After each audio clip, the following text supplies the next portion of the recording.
I'm Jim Johnson. Had the pleasure of being the spouse of a district governor. Had a wonderful career in Rotary. My first introduction to Rotary was in 1967 in the Franklin, Virginia Rotary Club, which I was in for a couple of years. And next I was in the Luray Rotary Club in the early 70s before I was transferred to Blacksburg. And then I joined the Christiansburg-Blacksburg Rotary Club for a time until I left to go to graduate school. We were newly married, went off to graduate school at North Carolina State and returned, and were a bit busy with a young family, so I didn't get back into Rotary until the Blacksburg Club was chartered in 1979, and I became a charter member and was in that club until 2013 when we moved to Roanoke and we joined the Roanoke Downtown Club. I did a lot of things in the Blacksburg Club, and in my civilian life I worked for Bill Skelton, a famous Rotarian, and thoroughly enjoyed that experience and got to know Bill from that side, and then also got to know him and all his contributions to Rotary. And he was a very direct person, wanted to get his way, and I was just amazed. Well, I thought, well, he thought about inviting Janet to be in Rotary before I did, and he was very direct and didn't even give her a choice. He just basically said, "You're going to become a Rotarian." So she did.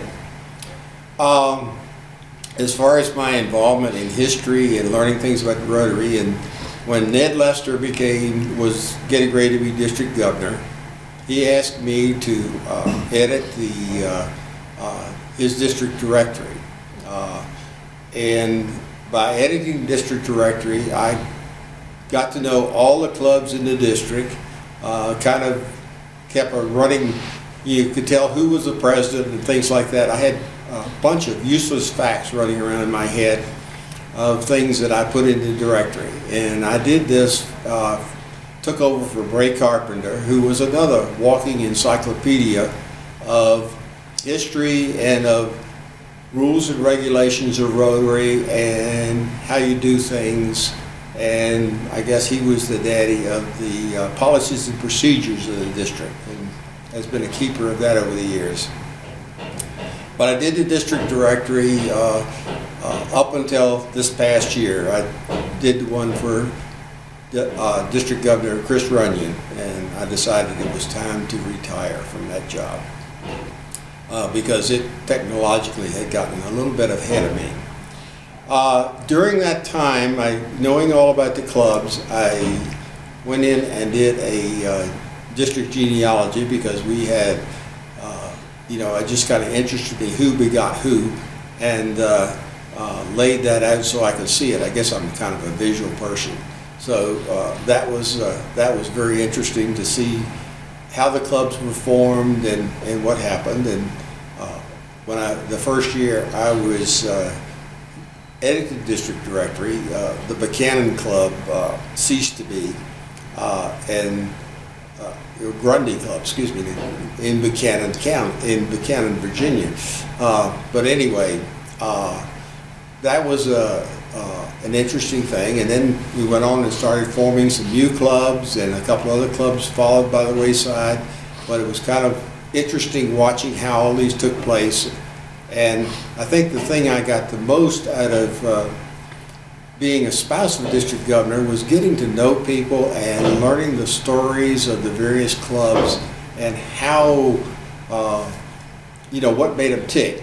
And every one of them was quite a bit different.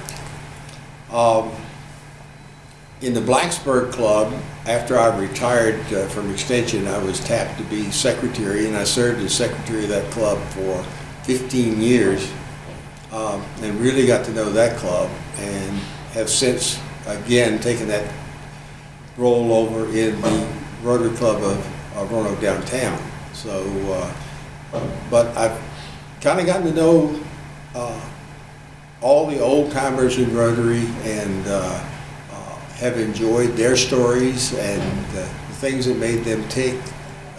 Have known, I've seen a lot of district governors and their priorities, and I can clearly remember after Henry Nichols had come to our club, come to the Rotary Club of Blacksburg, John Brown standing up and saying, "Now, there is a really good district governor speaker," and of course, he knew Henry already, but you know, Henry was point on and was very good at that, but had a lot of interesting tales and things that happened over the years, and somehow ended up on the history committee. I think Woody Sadler asked me to do that, and then took over the archives from Ned Lester and Jim Owen when they wanted to step out of that, and now trying to transition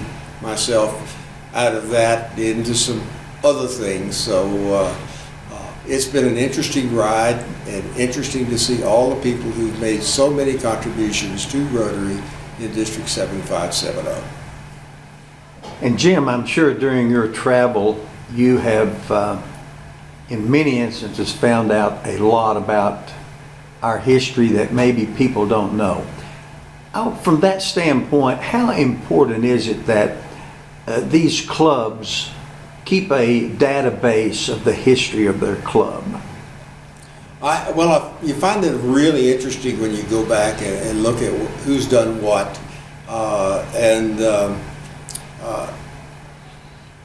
because many of the clubs have a history, and some of them don't have long-term things that happen. I think the district histories are really interesting. The first history of the district that I found was written by Herman Eshelman, I think it was, of Pulaski. And he actually did 4 histories. We've only been able to locate two or three of them. One of them is still missing. And he also was a major donor. In fact, we have a letter in the archives where Rotary recognizes him as the largest contributor to the Rotary Foundation to date. And he was an Arch Clump Society member. So he did a lot for the club. So it's been a fun ride.